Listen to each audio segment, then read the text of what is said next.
You are now in the position of the questionnaire. You can ask any question that you'd like. It's up to you. What do you want to know? What is your heart's desire? What do you want to talk to the cards about? Just make up your mind. Think of anything, any question, any topic that comes up. Don't think about it too much.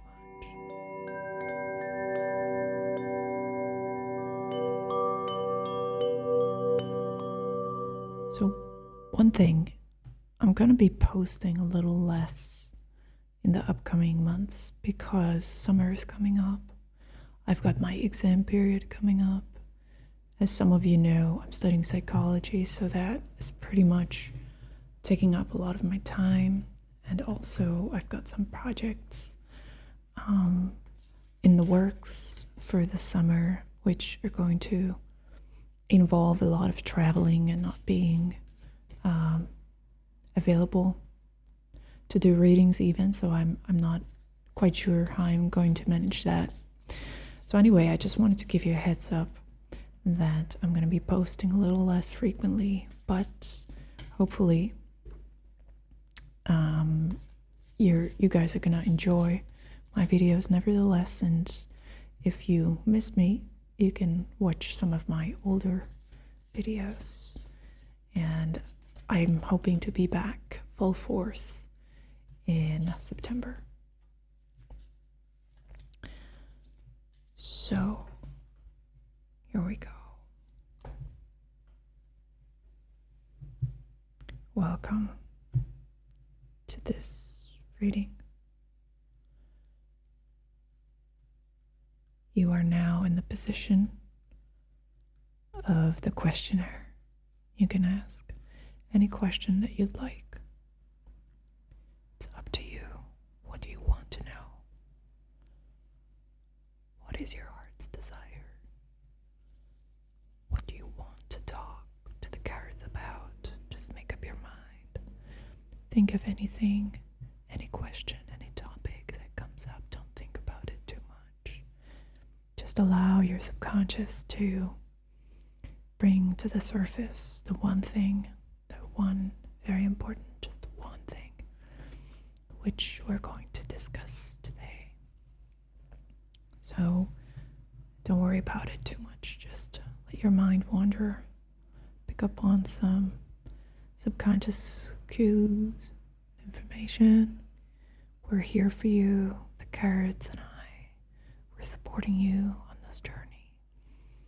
And as you're taking some deep breaths and relaxing your body, I'm sure you've been doing that already, but now let's bring some conscious attention to it. Now, the message is coming up. So whatever you've been asking the cards is going to be answered in a little bit. Keep breathing.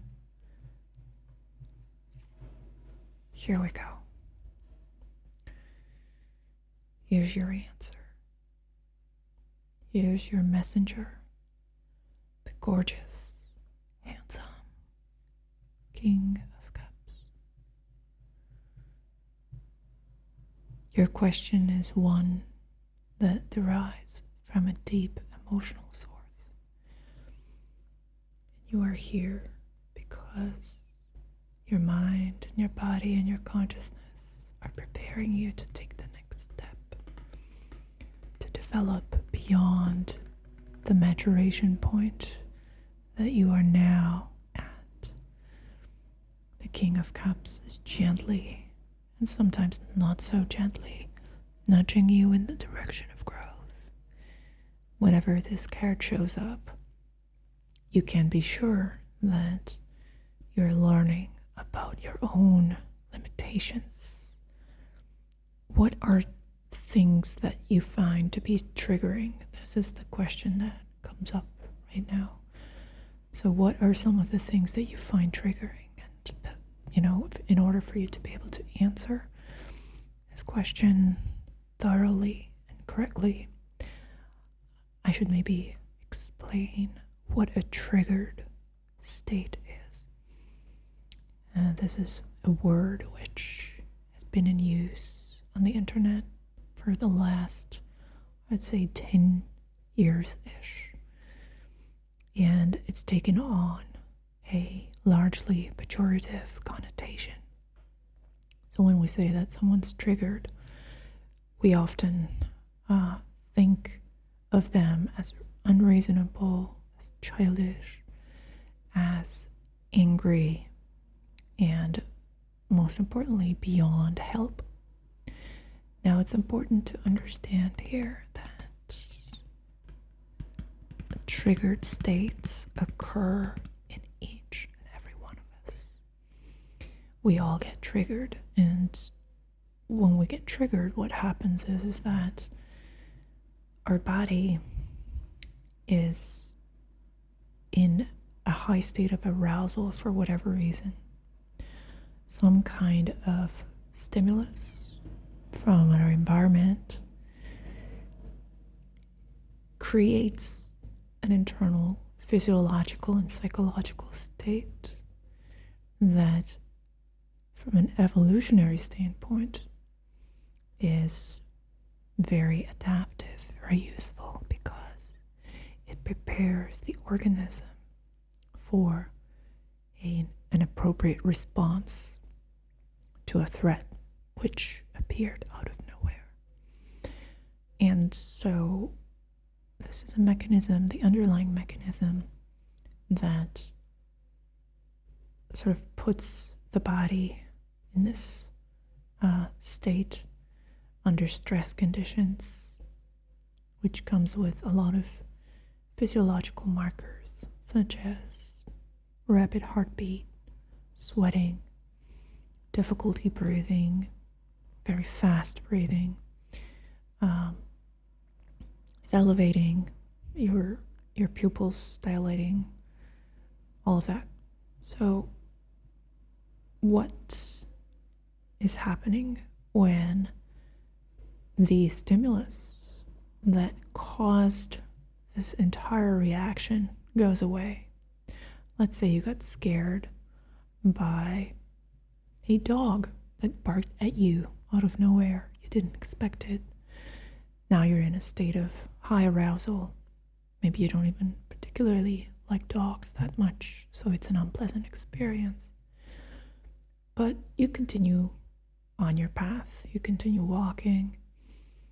You've got somewhere to be, somewhere to go, and psychologically, you've concluded that the threat is gone and you're safe.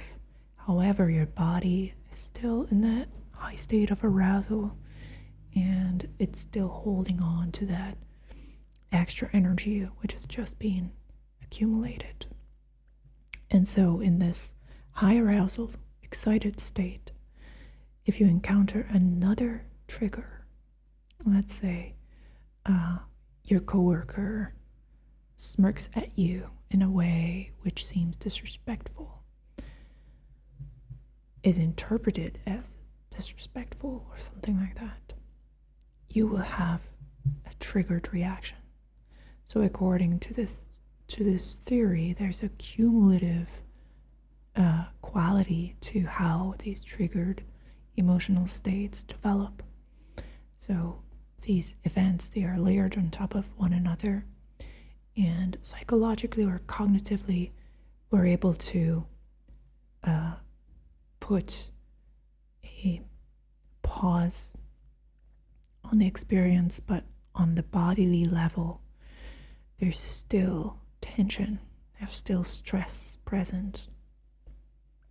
And in this state, it's much easier to be thrown off balance and to get upset about things which on the face of them seem minor and insignificant. You will find that you may even be surprised at your own behavior. You don't understand why such a minuscule, trivial thing created such an intense reaction in you. And whenever you see that the incoming stimuli or the event that happened and the subsequent reaction to it is not in sync. It's not proportionate. When you notice that, you know that you're triggered. To be able to identify that, you need to be in an emotionally mature mindset. And the King of Cups is helping you achieve that. So the King of Cups is a part of you which is able to differentiate between emotionally significant events that deserve and require your full attention and emotionally less impactful events. Basically, the battles that you're choosing should go through and be approved by the King of Cups. You don't have to pick each and every battle. Not only do you not have to, you can't. You're running yourself flat, deflated, powerless if you choose that path. But if you decide to take a step back, put some distance between you and the event happening, you will gain some very powerful insights. And so that's the trick that the King of Cups wanted to share with you, to have this understanding of your emotionally triggered states and to even go one step further and understand and anticipate these states in others and respond to them with care and gentleness. The understanding that these states arise not as the result of the person being weak of character or bad-tempered, but as a natural consequence of the kinds of environments that we live in, these high-stress environments, and the lack of emotional literacy that many people demonstrate in their day-to-day life. Don't be one of them. Get to know yourself better. Understand your own reactions better. And that way, you'll be able to gain access to knowledge and information about other people's states as well. You'll be able to handle the situations that arise much more effectively. Thanks for watching. If you enjoy this video, if you like my channel, please subscribe, like this video, and you can also book a personal tarot reading with me on my website if you're interested in that. See you next time.